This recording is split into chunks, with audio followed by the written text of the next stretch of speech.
handicap constituent un groupe de gens qui sont soumis à des différentes discriminations, à des différentes marginalisations, de différentes exclusions que les personnes vivant avec handicap ont toujours subies dans la société, ont suscité notre attention afin de mener la recherche sur le présent travail.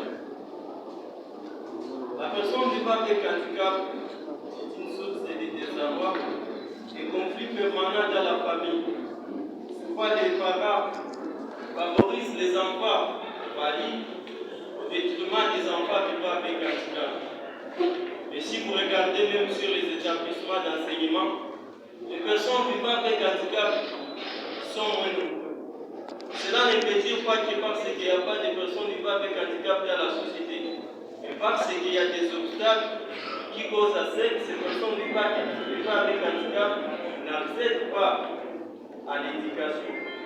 Ce sont ces obstacles que nous avons analysés qui causent à ce que les personnes vivant avec handicap n'accèdent pas à l'éducation dans la ville de Bukavu particulièrement, et voir quelles sont les perspectives qui peuvent amener que les personnes vivant avec handicap accèdent au droit à l'éducation.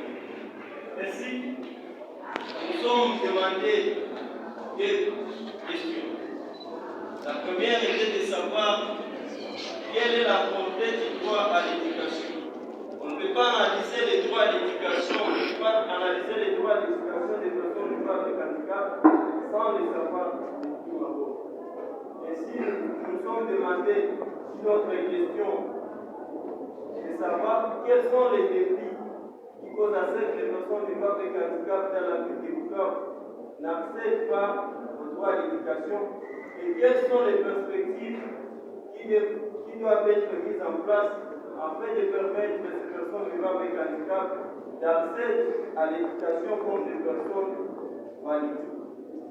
Pour répondre à la première question, en ce qui concerne la portée du droit à l'éducation, il est de rappeler que depuis l'adoption en 1948 de la Déclaration universelle des droits de l'homme, le droit à l'éducation a été reconnu comme le droit de l'homme, le droit fondamental reconnu à toute personne sans discrimination.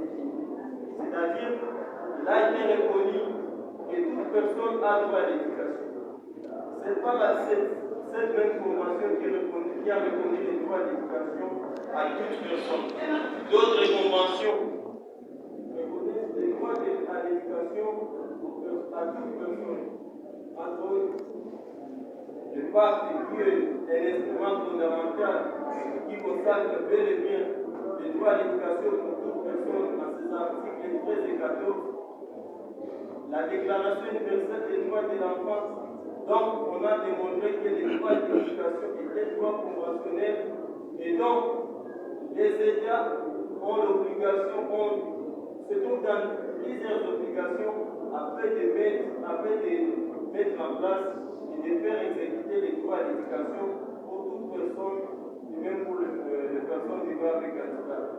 Il ne s'agit pas tout simplement des obligations mais d'autres acteurs non étatiques doivent participer pour mettre en place les droits à l'éducation pour toute personne. Ainsi, nous avons analysé les obligations qui sont, on ne peut pas passer tout en revue. Les obligations se trouvent dans le document qui est même ce soir, je vais publier à l'Internet.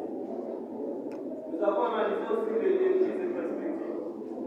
Quels sont les défis particulièrement dans la ville de Bukavu qui cause à ces personnes vivant avec handicap n'accèdent pas au droit à l'éducation.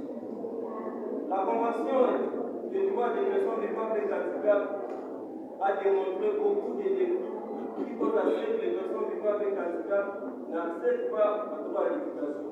Mais dans la ville de Bukavu, nous avons analysé ces différents défis qui sont prévus dans la Convention avec la réalité dans la vie des Bukavu. C'est pourquoi nous avons utilisé la méthode de la sociologie du droit afin de faire des entretiens avec les personnes avec handicap, des autorités, afin de recueillir des données.